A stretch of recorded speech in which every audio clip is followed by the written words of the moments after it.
ficar emitindo opinião sem repertório o tempo inteiro, eu acho que isso é muito ansiogênico, gera ansiedade. E a outra coisa é editar a vida para passar a imagem de que você é bonito, que você é legal, que você é descolada, que o hotel que você vai é o máximo. Então eu acho que as redes sociais são um enorme geradora de ansiedade.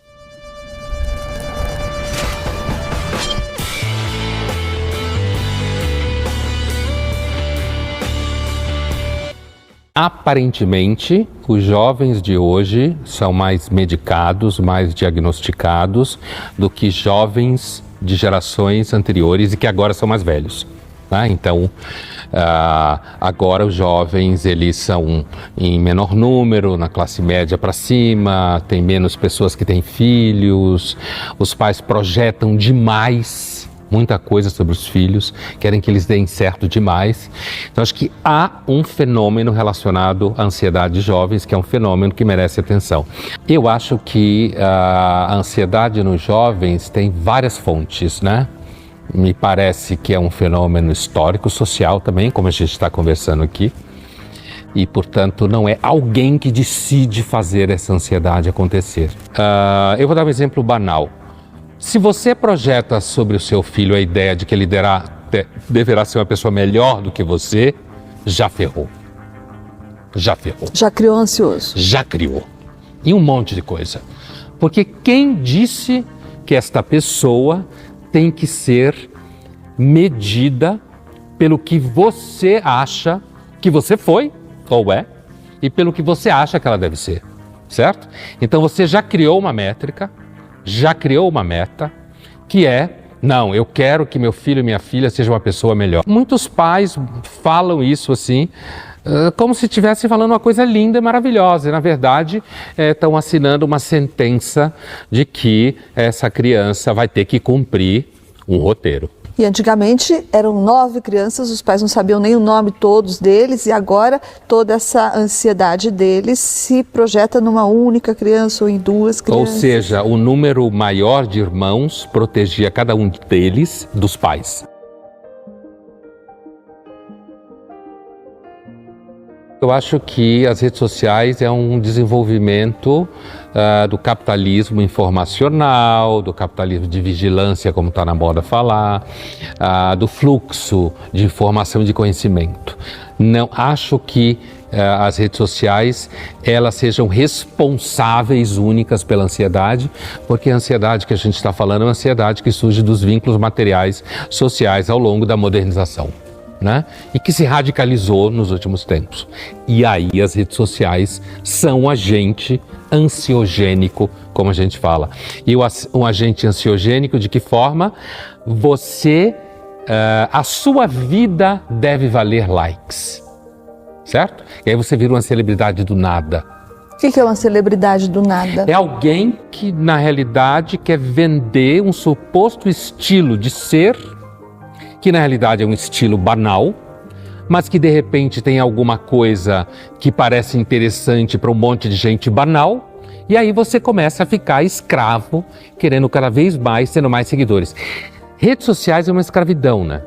Ela é uma escravidão porque você tem que alimentá-la o tempo inteiro. Você vê isso tanto em PFs quanto em PJs, né? Quer dizer, tanto as PFs as pessoas ficam querendo saber o engajamento daquilo que elas fazem, ou da vida que elas têm, que hotel elas foram, a festa que elas fizeram, a roupa que ela está usando, quanto a PJ, né? A PJ no sentido da empresa que quer saber quantos seguidores e qual é o engajamento daquilo que ela faz.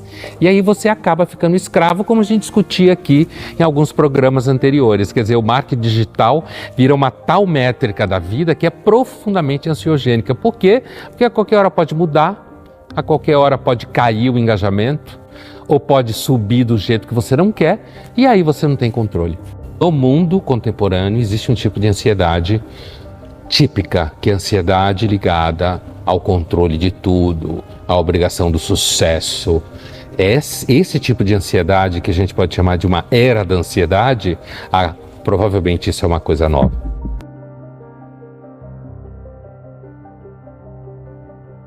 O que acontece é que À medida em que o mundo foi modernizando e você foi tendo estrada, e você foi tendo escolha, você pôde sair de onde você morava, você não teve que seguir...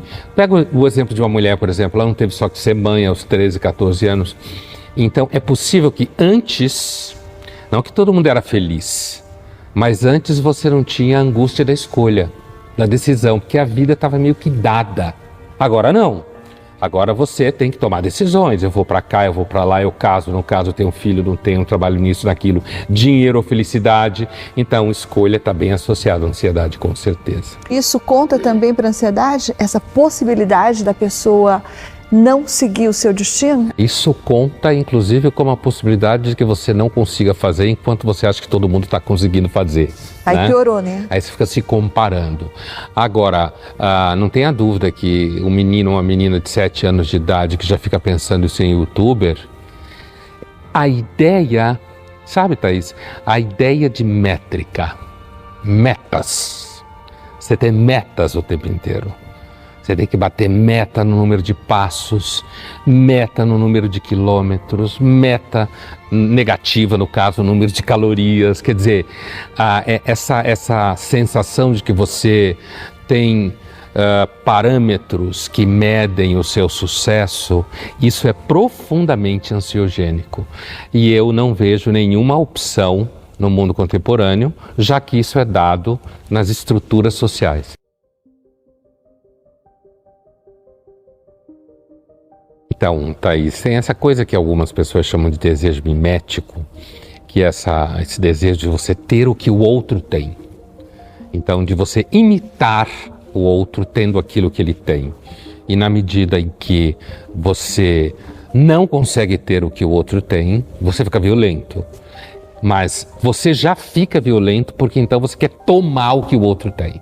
Então essa dinâmica que é analisada em estudos de religião já há muito tempo, por um cara chamado René Girard, especificamente, que vai dar em sacrifícios e tal, eu acho que tem muito a ver com o que você falou de você se comparar, principalmente quando você tem movimentos de verticalidade social, muito fácil de comparar um vizinho com o outro, por exemplo, um irmão com o outro. Esse tipo de comparação atestada, que você está vendo que a pessoa está se dando melhor do que você, isso gera muito sofrimento, muita ansiedade.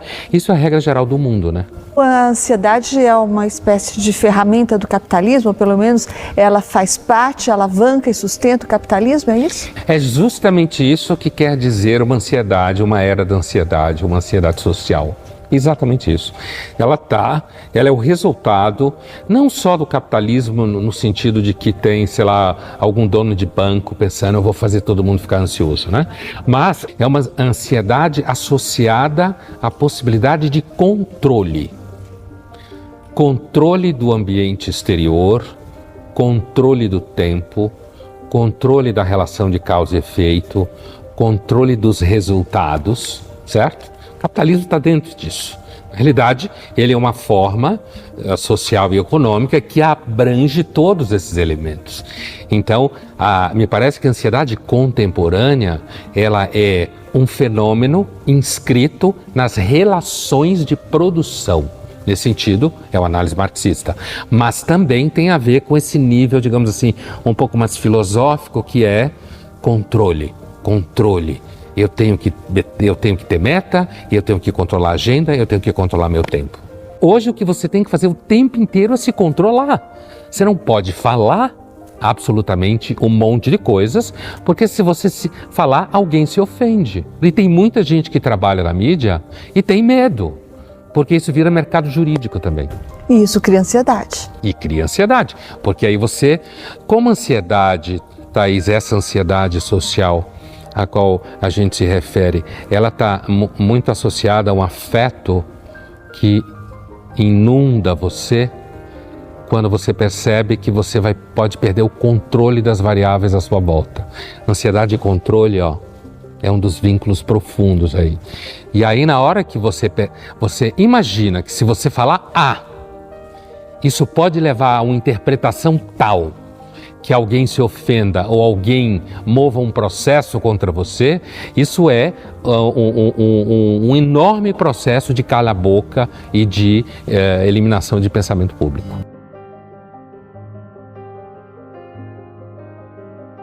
Porque as redes sociais, aí é um tema bastante vasto, mas vinculado explicitamente ao tema da ansiedade, eu diria, primeiro, as redes sociais você tem que falar o tempo inteiro, vender a ideia de que você é mais inteligente do que você é, vender a ideia de que você sabe mais do que você sabe, fazer com que pensem que você tem opiniões relevantes.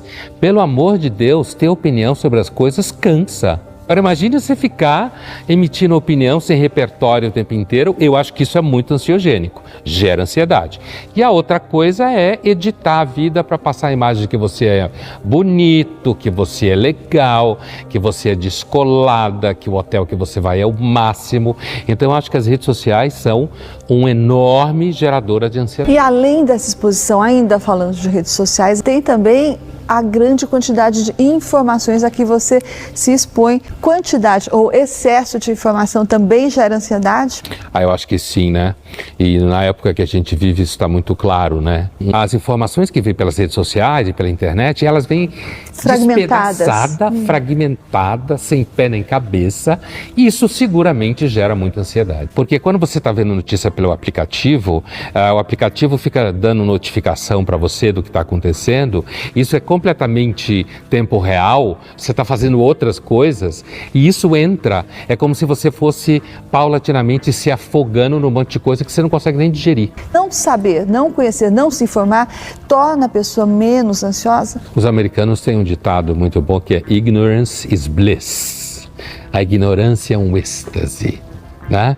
Que é exatamente isso que você está falando. Não há dúvida que a ideia de você ser uma pessoa que não está sendo informado o tempo inteiro, passa para nós que vivemos no mundo da informação a sensação de que você repousa, o tal travesseiro ao qual você fez referência, né? E o repouso é você não ter que responder cognitivamente o tempo inteiro ao que o mundo te estimula. A desconfiança com relação aos estímulos do mundo tem no mínimo uns 2.500 anos na filosofia. Né? E dentro disso, a própria desconfiança com relação ao que a gente chamaria hoje de informação ou de conhecimento. Você não precisa saber tudo o tempo inteiro. De fato, relaxa, não ter que saber tudo o tempo inteiro. Nos Estados Unidos, os ansiosos são 12% da população. No Brasil, que conta com 18 milhões de ansiosos, então isso significa mais ou menos 9% da população. Ou seja, temos menos ansiosos no Brasil do que nos Estados Unidos. De novo, claro, são números, né? A gente tem que ver como esses números são colhidos. Mas a ideia que eu desenvolvi era basicamente o seguinte. Compara alguém que vai para o mercado jurídico, por exemplo, uma pessoa que resolve ser advogado ou advogada, concorrer no mercado jurídico, a uma pessoa que resolve fazer concurso público, tá? O concurso público, seja em que área for, no caso do Poder Judiciário vai ganhar mais do que em outras áreas, mas assim, você tem uma certa estabilidade, né? A estabilidade, mesmo que você ganhe menos, você tem um olhar para o horizonte em que sua vida será estável. Por isso que eu suspeito, né, que assim como a percepção do tempo foi mudando na modernidade. Por quê? Porque o tempo, por exemplo, você sai daqui, tem que chegar na TV Cultura, tem que chegar em tal lugar e tem que fazer isso. Isso é o tempo social. E você tem que levar uma coisa na casa da sua mãe, você tem que buscar o filho não sei aonde, isso é o tempo social. À medida que isso vai aumentando, o tempo social ele vai se tornando mais rápido, ele passa mais rápido. O tempo passa mais rápido em São Paulo do que em outras cidades. Do ponto de vista social, eu estou dizendo. Esse tempo social, ele é ansiogênico. Ele gera ansiedade porque ele está vinculado à ideia de produção.